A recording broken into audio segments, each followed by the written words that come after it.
Senator Rubio, welcome. Thank you. It's very quiet. Jeez. Yeah. So it's a real honor to have you here and a real pleasure. When you ran for the Senate, many people here are familiar with Senator Rubio's bio, but I'll just say this. When he was running for the Senate, we all knew he would be an energetic and articulate spokesman and legislator for conservative causes. I think what many people in this room didn't expect is the extent to which you would be throwing yourself into the grind of foreign policy and national security work. You're on the Senate Intelligence Committee, you're on the Senate Foreign Relations Committee, and you're working on a lot of stuff that doesn't necessarily get a lot of attention. It doesn't typically furnish the daily headlines.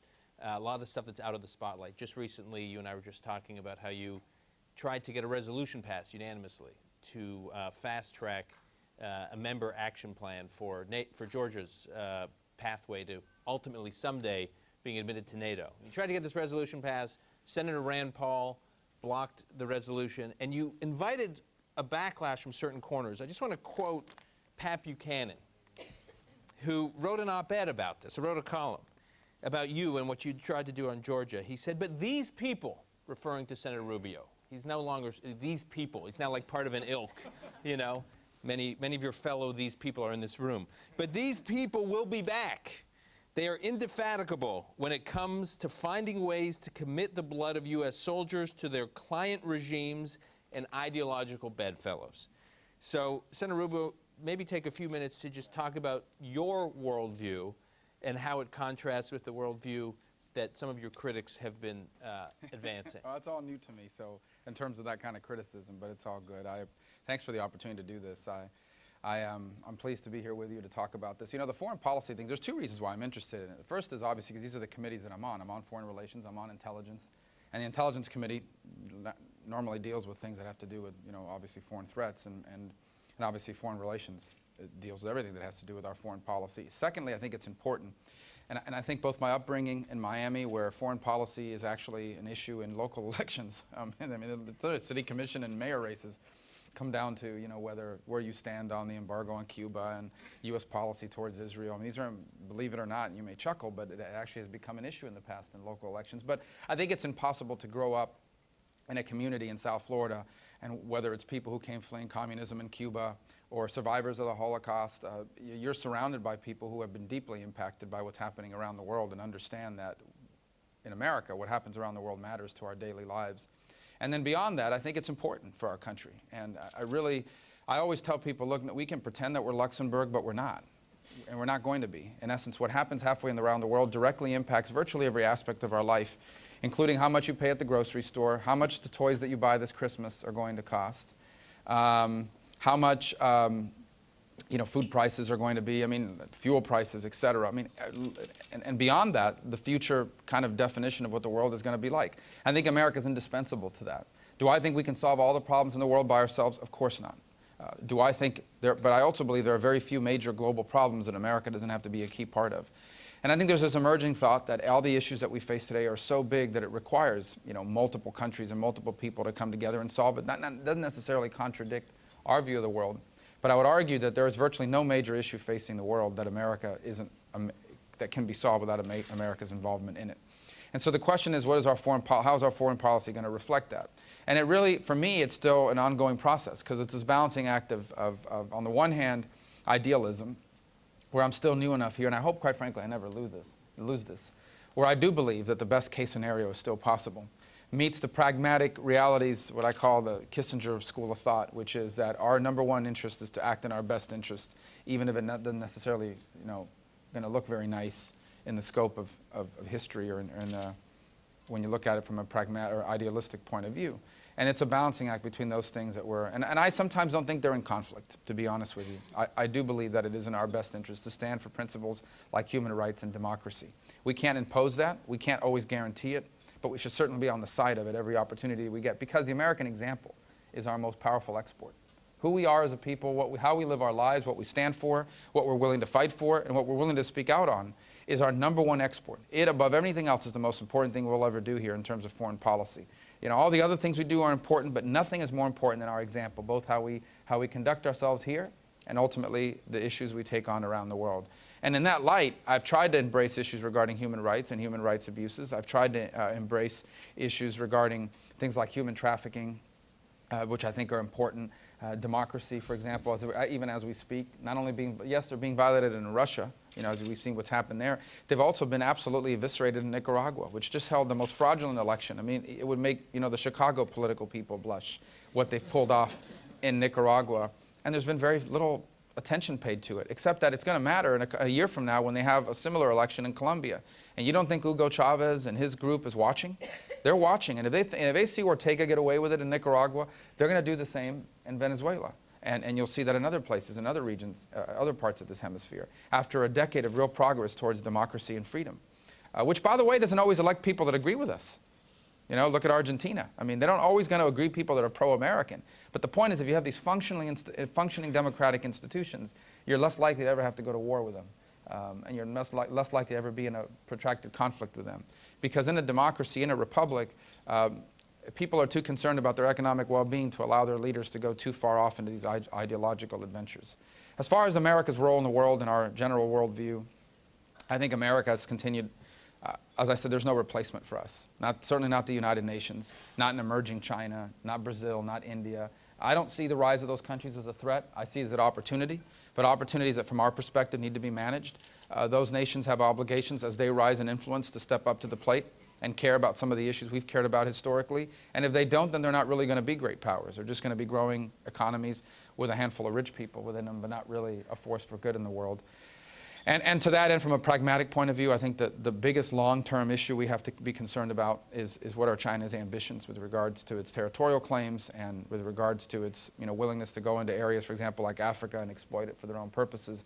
I think in the short term, the single greatest threat the world faces right now is Iran's ambitions, because I think that they have implications far beyond that region. They have implications that, in fact, apply everywhere else in the world.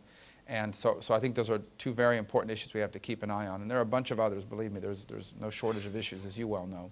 But I think the two most immediate threats that we face are Iran's ambitions right now that are right in front of us, and longer term is what China wants to do. And I don't think it has to be adversarial with China, but I do think we're going to have some areas of conflict, as they definitely want to be the dominant power in the Pacific at the exclusion of. We don't need to see it as a zero-sum game, but I think they do. Let's focus on a few of these areas. We'll start with one of the two that you cited, Iran. So if you look at what Secretary Panetta has been saying over the last It looked like beer on the camera. I know. We should have had some glasses. That's right.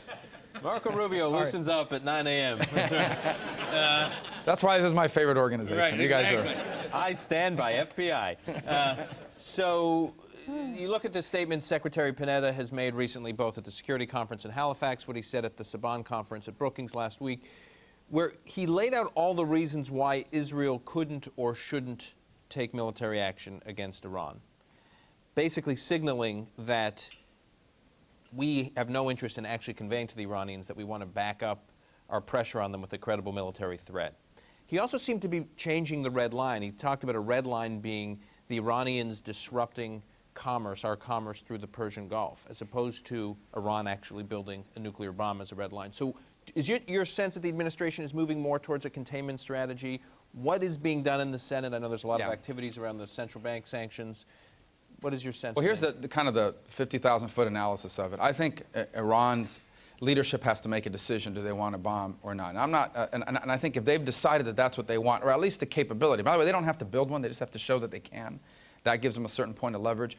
But I think they're pretty committed to that, in my mind. I think that and I think all of the open source stuff you read basically leads you to the conclusion that if they want to do it, if they decide we want a bomb and we're going to build a bomb, there really is no technological impediment to doing it. I mean, poorer country, North Korea has no economy, but it's been able to build a bomb, and it's gotten more cost effective to do it, unfortunately, both in design and the access of those materials. So the question is, what price are they willing to pay? And I think the ongoing debate in many circles is, are they willing to do this at any price? And I don't know the answer to that, but are they willing to build a bomb or get access to nuclear capability at any price? It's tough to tell for two reasons. Number one is that regime's view of the world is not necessarily one built on reality. They have a warped view of the world For example, they really believe the West is crumbling, America's on its last legs. They think at any moment now, we're going to collapse as a nation, our economy is going to fall apart. They watch news reports of people camped out at parks, and they really believe this means the end of America, that this is coming to an end. And I would imagine if you watch some of the cable news stuff after 8 o'clock, you probably believe that too, if you're living halfway around the world and your people going back and forth. But truth be told, part of it is they have a really warped sense of reality of the world. The second is they have particularly the religious leaders in that country, which are the supreme leaders, have a strong ideological religious drive behind their foreign policy, which isn't necessarily built on pragmatism. It's built on kind of a messianic view of their role in the world and what events they could help bring about. So those are two very dangerous factors. So we have to deduce how high a price they're willing to pay before they're willing to walk away from a nuclear program. And we may find out there is no price they're not willing to pay. And then we have to ask ourselves, how bad is it? I mean, can we live with this? I mean, could we build a missile defense shield around them? Can we put military platforms around it to contain them? And I don't think there's anything wrong with, creating a contingency plan in case all else fails to do that. But it certainly shouldn't be plan A, plan B, or plan C for a lot of reasons. First of all, a nuclear Iran would be an existential threat to Israel. I mean, right out of the bat. I mean, and I think Israel views it that way. And by the way, it's hard to lecture a country and tell them, hey, you really should take certain options on the table when you believe, I mean, here's the bottom line, if tomorrow Canada lost its mind and decided we are going to eviscerate the United States, and what we're going to do is build a nuclear arsenal, and we are going to target your 20 major cities and wipe you off the face of the earth until every American leaves America, how do you think we would respond to that? I think we would respond to that by saying, oh, no, you're not, and we're going to do everything we can to keep you from carrying that out. That's what Israel faces, except Israel doesn't just have problems from its neighbor in Iran or from its neighboring country in Iran. It has instability all around it. So I think it's really unfortunate that we have an administration lecturing Israel about what their options should be when their very existence is at risk if, in fact, Iran acts as a nuclear weapon and the mechanisms to deliver it. So that's problem number one in terms of that. I think that the second thing we need to understand is that this will lead to a regional arms race. There's no way the Saudis are going to sit back and allow for there to be a Shia bomb without there being a Sunni bomb. And so you're going to have an issue with regards to that. And then you have all of the Gulf kingdoms who also would look at something like that as a real threat as well, unless Saudi Arabia has lost confidence, unfortunately, in the U.S.'s commitment to the region. Then you look at this containment strategy, if that's in fact the direction the administration's moving, and it has challenges. We're pulling out of Afghanistan, we're pulling out of Iraq, we're pulling out of the region. Certainly, I mean, they would tell you that they'll have a presence in the Mediterranean and in Bahrain, but in order to carry operations, you have to have a stable military presence in the region in order to carry that out. I mean, for example, how did we do that in the days of the Cold War, where we had a significant military presence in Western Europe that allowed us to build a defense shield to protect our neighbors at a time where we're headed in the opposite direction right now as it is? How are you going to unwind that? How are you going to go back? Boy, it would really be helpful if there was a permanent U.S. military presence in Iraq, Afghanistan, and places like that to help build this containment strategy, both economically and militarily. So the administration, in fairness, would tell you that when they took office, the whole world was kind of dubious about the Iranian process. The United States reached out to Iran, and now the world has no doubt who the bad guy is in this endeavor. They argue that, and I can see some of their arguments in that, but I think at the end of the day we wasted a long time. The truth is we never had hope of turning these folks around. What we need to deduce now is how high are they willing to pay, because this is what I would say, and this is the way I've couched it. I think the idea of Iran having a nuclear capability is so horrifying that there's virtually no realistic option that should be off the table for the United States. That's how horrifying the prospect of it. That's how big a deal this is. And the fact that we're tired and fatigued, perhaps because of conflicts in other parts of the world, the fact that we're kind of having this post-9/11 fatigue in terms of confronting these issues around the world does not diminish the threat that Iran poses on a scale that I think has few precedents in human history for the United States. You've been outspoken on the future of the Assad regime. You've spoken about the human catastrophe. You've spoken about the strategic significance of puncturing a hole into Iran's most important, really only Arab ally.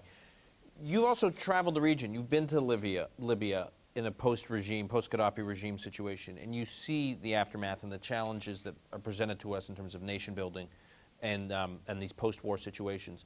How do you talk about it back here? How do you, when you talk, you have a very strong view on Syria.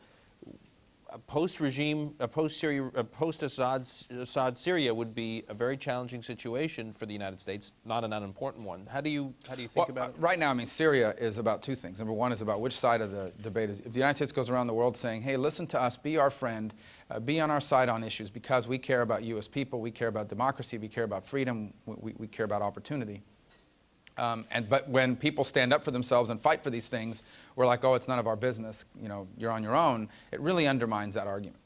So if the United States goes around the world saying the reason why we're different than China, the reason why we're different than Russia, the reason why you should be our friend and our ally is because we care about you and we care about your freedom.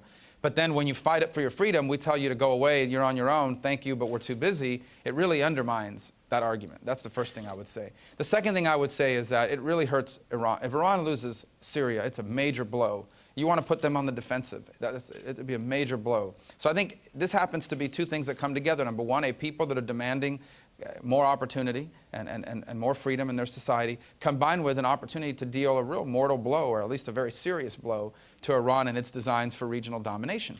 And so I think it's an easy deal in terms of what side we need to be on. Now the question is tactically, how do you accomplish that? And the good news is you have the Arab League has risen up to take this on. Turkey has really asserted itself in that. And so I think the United States could very much play a complementary role in it. I think I wish we would have spoken out earlier and more confidently about it. Again, the administration has a list of reasons why they haven't done that. But they're moving in the right direction in that regard. But I wish we had been more assertive earlier. I think we'd be further on the process now.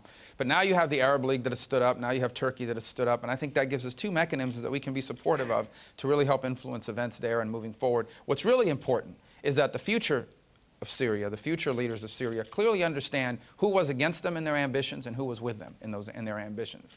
And they need to understand the United States was with them. Now, does that mean that they're going to come to power a bunch of Western, liberals, small L, or Democrats, small D? No. I don't know the answer to that. They may come to power people with very offensive views of the world. We can't guarantee that. But certainly, I think it'll help us if the people who come to power at least identify us as having been on their side, which is the case in Libya. I mean, Libya is very complicated now. They had a major civil war. It was a protracted conflict. It destroyed infrastructure. It destroyed lives. It left a lot of young men injured and maimed. People who should now be rebuilding the country are instead in hospitals, getting trained to live with prosthetics. Worse, many of them died. So it was a protracted conflict in a country that already had deep psychological scars from 30 years of being run by a maniac. And so they're recovering from all that. But I can tell you from having been there that the people in the street at least understand who was on their side. And I think it's hopeful that we have the opportunity in Libya to create a country that is Arab, a country that is Muslim, and a country that is pro-American, or at least has the opportunity to have significant pro-American elements in its government and in its society. And I think that's very promising, and I think that's an important advance forward. In Afghanistan, despite the president's reduction of the troop surge, the withdrawal of the troop surge numbers, it's reported that General Allen wants to keep the 68,000 troop level once the surge troops are withdrawn until 2014. There are press reports, speculation that the administration wants to actually draw down even further, perhaps at the NATO summit in May. What are you hearing and what are you thinking in terms of making the case for our future presence in Afghanistan? Yeah, I've always wanted, I think all of us want our Afghanistan engagement and our Iraqi engagement to wind down. The question is, how do you do it and on what baselines? I think the president's doing it, quite frankly, on the basis of I need to fulfill a campaign promise, and I need to figure out a way to do that before the elections in 2012. I would have preferred that he had done it under the guideline of progress, clear benchmarks of progress, and it's going to take time to get there. It's going to take a long time, for example, to provide the level of security that they need in Afghanistan to allow them to build a functional nation state and a functional society. And it may never look like Canada, and it may never look like some of these other countries we deal with, but certainly it'll at least be enough to stand up on its own and provide a place that at a minimum is not a safe haven for terrorist activity, and hopefully maybe even be a place where the United States could have friendly relations and a base of operations logistically and otherwise for our interests in the region. And so I think what you're hearing from the military folks is that this is moving too fast, and that in fact the withdrawal that we are doing is creating a vacuum which is encouraging insurgents to rise up again, is encouraging the reformation of some of these forces that threaten the security and stability of the country. And the people that we're dealing with, the people on the other side of this conflict, are not dumb. I mean, they read the same newspapers we do, and they get it. I mean, they're more than happy to wait until we're gone and then assert themselves. And the people we're trying to get on our side understand that too. You have a lot of people out there. You're asking, for example, tribal leaders in certain neighborhoods or cities to be on our side. Well, they're not going to do that if they think a year from now we're gone, the security forces will collapse, and they'll have to deal with the Taliban and the retribution of the Taliban. So they'll double deal us, or quite frankly, just ignore us until we're gone. And that undermines the stability. The same arguments could be made in Iraq, where this rapid reduction in a political way is really undermining the ability of that government to provide for its own security, and is really, I think, going to force some decisions upon them that could hoist the entire country into real chaos.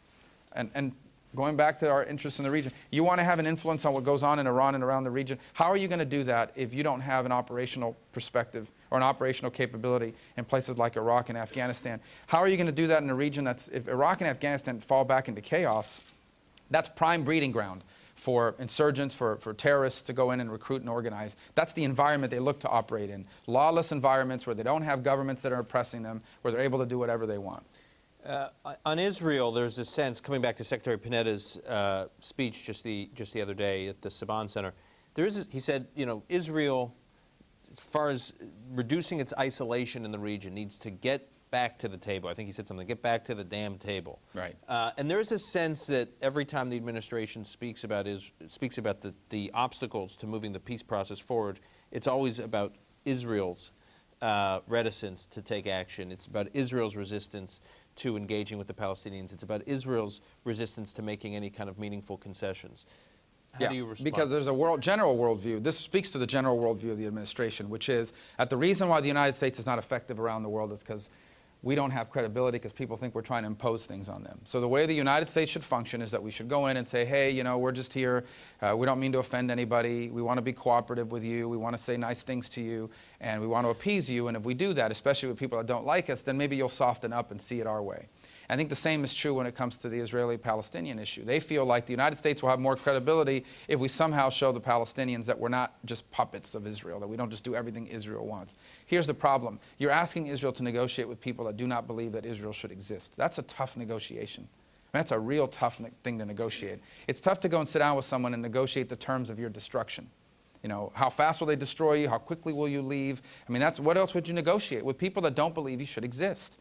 And then who do you negotiate with? The Palestinians themselves are divided among themselves about it. So do you negotiate two separate treaties and two separate arrangements? So it's my opinion that as long as Israel's being asked to negotiate with elements that do not believe that there is a right for a Jewish state, I don't know how that leads to an outcome that's positive. And I get it. I mean, I know every U.S. president, and this one is no exception, is enamored with the idea that they're going to be the guy, or they're going to be the gal, because we'll have a female president one day, that brings Israel and the Palestinians together, and they'll go down in history as these phenomenal figures that brought peace to the Middle East. Okay, every president falls into this illusion they're going to do that. That's a very noble goal. But the reality of it is that it's very difficult to negotiate an arrangement with people that do not believe you should exist, or at a minimum should be living there.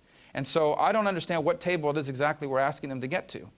And I think that's really the fundamental problem that we face here, is that this administration has decided that the way they're going to be more influential and have more credibility in this negotiation is to show that we're not always on Israel's side. What they don't understand is that every time they create daylight and separation between this country and Israel, all you do is encourage, and all you do is, quite frankly, embolden Israel's enemies to take a step further. The Palestinians are not going to be out-Palestinianed. And so, you know what I'm saying? They're not going to allow, every time we move a separation, they're going to move more, because they have internal political realities they have to deal with, and they have, this is an area of the world that understands power politics. It's counterproductive. You've been outspoken in defense of international assistance, of foreign aid. A, is that a difficult position for you to be behind, given your prominence in the conservative wing of the Republican Party? And B, what is your thinking behind this leadership you've taken on the issue? Well, on foreign assistance, is two things. The first is how we spend the money could always be improved, and I believe that the Millennium Challenge grants are a great example of true measures to how we're going to put benchmarks and measures on how we do foreign aid. So it's not just a blank check that we send around the world, basically, where we give countries money in exchange for their friendship. I mean, we truly are trying to advocate the policy goals of the United States, which are, in an ideal world, we want countries all over the world to be free and prosperous so they can become our trade partners and buy the stuff we invent and build. So that's really, and vice versa, you know, and we've seen the results of that. So South Korea is a great example of once what was a aid recipient who's now an aid giver, and a country who our bilateral relationship with them has been a net positive for the United States. It was a long-term investment. It wasn't overnight. It didn't happen from one day to the next. But it's just one example among others. And Colombia is another good example in our own hemisphere. They haven't completely turned the corner, but Colombia is a lot better off today than it was 15 years ago. A lot of it because of U.S. assistance that allowed them to turn the corner on this war against terror, narco-terror in their own country. And today, I can see the benefits of it firsthand in my community in Miami, where you see the benefits of trade, where every day, people are starting businesses and employing people because of our trade relationship with an emerging market. Not to mention the Brazilians, for example. I mean, Brazil, they single-handedly, I think, maybe this is an exaggeration, but they wiped out the condo glut in Miami-Dade County because there's this emerging middle class in Brazil that comes to Miami and spends their money. And believe me, it's been helpful. So there is this real benefit to seeing this rise in these countries and the rise of a middle class. These are more people than ever that can afford to build the stuff we build and invent, afford to buy the stuff that we build and invent. The second point I make is that there's this urban legend out there that somehow if we just eliminated foreign aid, we'd have all the money we need to wipe out our debt. Foreign aid is a very small, it's a significant number of dollars, no doubt about it. And $1 of waste is too much. But if you wiped out all the foreign aid in the world, you wouldn't notice it in terms of the debt conversation. And the cost analysis would be very heavy. Because in addition to being unable to promote our values around the world, foreign aid, from a practical point of view, is our leverage around the world. Why do some countries care about what we think about a certain issue? Because they really rely on our foreign aid to conduct their business. And it allows us to have influence in the world. So if we walk away from that, that void will be filled by someone else whose interest may not be ours. One last question before I open it up to the audience for questions. There are some who've argued that the sort of John McCain, Lindsey Graham legacy on the foreign policy debates, their view of the world is sort of a shrinking island in the Republican Party. And then comes Marco Rubio on the scene, you and some of your courageous colleagues. So, A, do you think that island is shrinking? The things you said at the opening of this panel, when you talk about that among conservatives, when you talk about that back in Florida, when you're traveling around the country, what is the reaction to it? Right. A couple things. First of all, I think some of it is cyclical. It comes and goes depending on world events. And let me say, a lot of people that are opposed to my view of these things are principled people. They have strong, they can justify the principles why they think the U.S. should not be involved overseas, why they think there's constitutional limits to it. I respect that. I think they're wrong. I don't see the constitutional impediment to our involvement, and I certainly don't see the practical aspects to it. But I think it's a cyclical thing, and I think if you look at it, you look at a country that's struggling economically, internally, you have high unemployment, you have a huge frustration about a national debt, and you can go to people and say to them, and it sounds fair, I see the appeal. Why are we spending $1 billion around the world when we've got bridges in our own country that are falling apart? The falsehood in that is that, number one, it presents to people that you have to do one or the other, that in essence one has anything to do with the other. My argument is that if we have a government that's actually functioning the way it could and should, we could actually do both. Number two is we really have no choice but to do both, because while that bridge you want to rebuild is very important, all the other costs associated with that bridge, including the cost of constructing it, is directly related to the things that are happening all over the world. The materials that you're going to need to build that bridge, the fuel maybe that it's going to cost to get the materials there, are all going to be accessed potentially from some other country halfway around the world. And if it's unstable in that region, if it's difficult to get things produced in that country, the price of building that bridge is going to be a lot higher than it would otherwise be. That's just one example. The products that are eventually going to get transported across that bridge when it's built are going to be directly impacted by events that are going off halfway around the world. You think if the Middle East doesn't fall into a real chaos, an arms war is triggered, that fuel prices aren't going to rise around the world, how much more expensive will it be to drive on that bridge for every single one of us, not to mention food costs and everything else.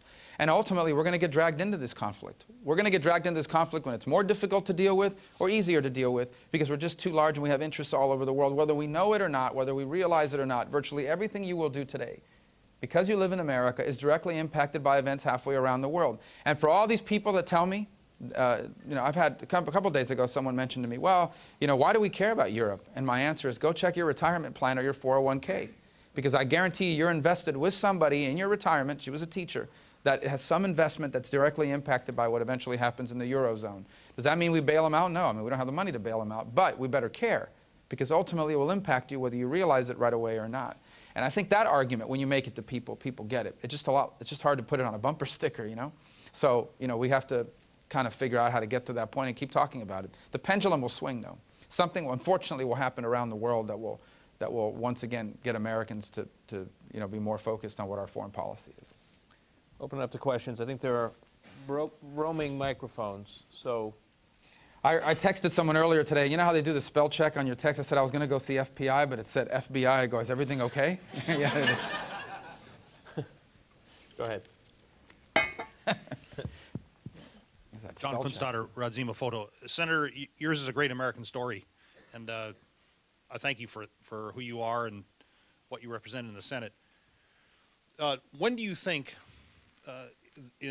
that there will be a significant number of people in the U.S. Congress, both Senate and House, or among their staff, who can speak, just to take an example, Urdu, Persian, Russian, Mandarin, well enough to go on Al Jazeera or the Russian or Chinese equivalents and articulate our policy as well as you did here today?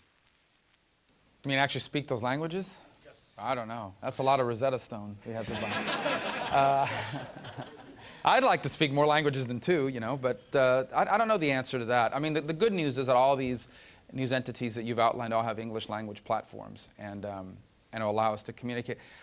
The good news is that we're still so influential in the world that people care what happens here in D.C. It's hard for me to believe that, but you'll sign a letter on an issue and you'll get a phone call from an embassy. They care. It matters. I'd imagine that the same issue taken up in some other parliament or Congress may not be nearly as important. I think more important is that we're clear about where we are and how important we care about these issues. I'll give you one example of a place where I hope it'll make a difference, and it hasn't gotten a lot of attention, was Bahrain. And so we have this conflict. On the one hand, we have this incredible ally who's been so helpful to us.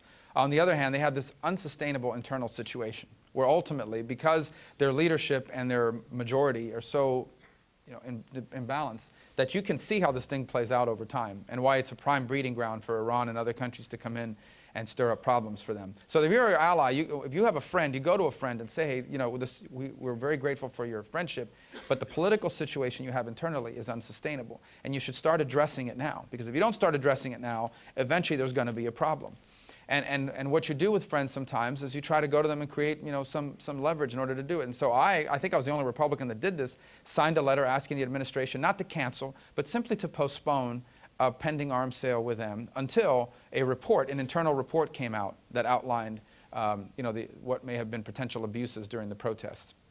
That report just came out. And in all fairness, it was a pretty frank and brutal indictment of themselves in terms of what happened, how protesters were treated, et cetera. Now they have to act on that. But what does that do? First of all, I think that gives us credibility to go back to some of the dissident and opposition movements in the country and say, hey, listen, we spoke up for your ambitions, but you've got to come to the table and work with a government, particularly a crown prince, that's open to saving your national identity and preventing an eventual Mubarak-style type conflict that then puts you in a no-win situation. So I think that that's something that we need to speak out on, because people pay attention to that. Because the first question you'll get in the Middle East is, you guys say you're for democracy, but you look the other way in Saudi Arabia, Bahrain, and places like that. And the answer is those countries are not going to go from what they are now to constitutional republics in 48 hours or in 2 years. But what we hope is that they're on a road towards progressing, towards a more sustainable political climate. That means that they don't become ample, fertile breeding grounds for anti-Americanism, but also for radical jihad and for things of that nature, where people have an outlet for their ambitions and their aspirations. And with a friend like Bahrain, you try to encourage them down that road and do what you can to get them to make progress. And I hope we'll be able to do that there. And I think that's important that people understand in those platforms that you asked me about. Yes. It's going to get you the microphone here. Hi, Jonathan Broder from Congressional Quarterly. Do you agree with Newt Gingrich, the front-runner in the Republican presidential race, that the Palestinians are an invented people? Well, he has a historical perspective on it that I haven't carefully studied in order to make pronouncements like that. I think the point he was trying to make is that the claims on the region, I don't want you to speak for him, you're going to have to ask him exactly what he meant. Let me tell you my perspective of it. And I've always been wary of defending what other people say or criticizing what other people say, because he provided that in the context I'm not aware of, and he's much more of a historian than I am in terms of the Ottoman Empire and all these sorts of things. Let me just say this. I think that the Palestinian claims on the region are based on the notion that Jews have no historical ties to Israel or the land that now is Israel. And I reject that wholeheartedly. I think that there's extensive historical ties between the Jewish people and the land. I think it's important to recognize that the United Nations and the community of nations established Israel in the aftermath of World War II as a place for the Jewish people to have a homeland. And I think his point is, and I think certainly my point would be, that the notion that somehow the Jewish people have no historical tie to the land, that in fact that land has always belonged to somebody else, and that the Jews are folks that have come there from Europe and other parts of the world and taken it over and expelled the people who have a rightful claim to the land, is one that I reject categorically. I think it's false. And I think we all would hope that in our lifetime we will see a region where both Palestinians and Jews could live side by side in their own homelands. But I think that all begins with a recognition that the Jews are entitled to a homeland, that they're entitled to their country in that region. And until you have and I think if that is established, if we could get to that point, I think there are a lot of things that are possible. I think the Israelis have said that repeatedly, that they would be willing to figure out all sorts of accommodations. And by the way, let me just say this, and I know that this is largely a pro-Israel crowd, so I'm not just saying to cater to you, but I visited Israel for the first time last year. What I was most struck with is the access that all religions have to Jerusalem. As a Christian, I never felt that somehow I was in a country that was unwelcoming to Christians. Muslims have holy sites there that they have full access to. Clearly, Jews do as well. I'm appreciative of the role that Israel has played in allowing the holy sites within their country to be available to all faiths. They've been extraordinary caretakers of that legacy and of the archaeology associated with it. That may sound strange to you, but some of the history that is yet to be discovered in that region, the painstaking care they've taken to be protective of that, above and beyond politics, is something I appreciate as well. But I think the fundamental issue behind the speaker's statements was about whether the Jewish people have a historical claim to that land, and I believe that they do. It's just as strong, if not stronger, than anybody else. Yes, sir, over here. Ed Ross, EW Ross International. I have two questions for you. Number one, where do you stand on F-16 sales to Taiwan in the context of China? I support that. Okay. And second, you said you don't want to be on the ticket. You knew what are you going to do after like the Republican nominee is chosen and the ticket's chosen? How hard are you going to campaign for the Republican ticket? As hard as I can. I think it's that important of an election. I mean, the most important foreign policy, this is a foreign policy group, the most important foreign policy measure we could undertake is to restore this country. The American example, by and large, to get our affairs in order is the #1 thing we can do to make the world a better place. Everything else stems from that.